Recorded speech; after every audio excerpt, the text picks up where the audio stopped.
Cricket प्रेमींसाठी आज super Sunday आहे, कारण का चॅम्पियन्स ट्रॉफीमध्ये आज भारत विरुद्ध पाकिस्तान हा सुपरहिट मुकाबला होणार आहे।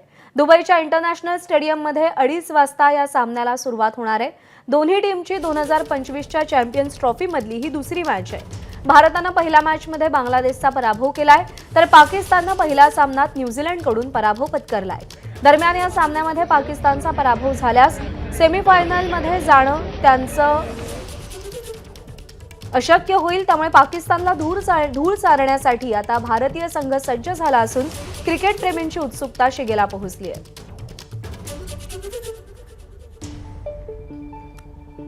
आणि दुबईतून या सामन्यापूर्वी आढावा घेतलाय सुनंदन लेले यांनी।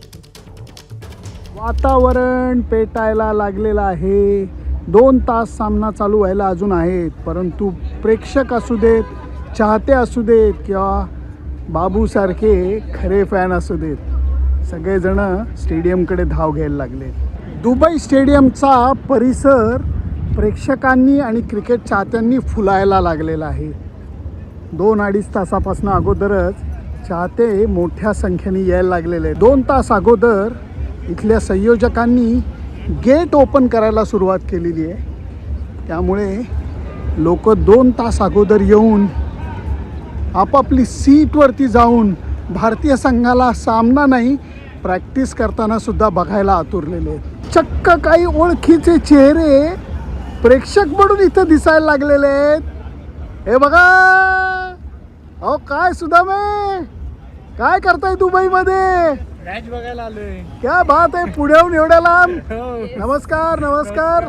पहिल्यांदाच हा अनुभव? हो, पहिल्यांदा नाही, दुसऱ्यांदा। भारत पाकिस्तान अगोदर बघितली आहे? हो, मग तरी परत आलाय? हो, दुबईमध्ये बघायची होती। दुबईमध्ये बघायची होती, आणि ती सुद्धा भारत पाकिस्तान। काय अपेक्षा आहेत भारतीय संघाकडनं? नाही, जिंकायलाच पाहिजे हीच अपेक्षा आहे। काय अपेक्षा आहेत भारतीय संघाकडनं? भारतीय संघाकडून अपेक्षा आहे 350 तरी पहिली बॅटिंग असेल तर करावेत आणि जिंकावं बस खाली। एबीपी माझा, उघडा डोळे बघा नीट।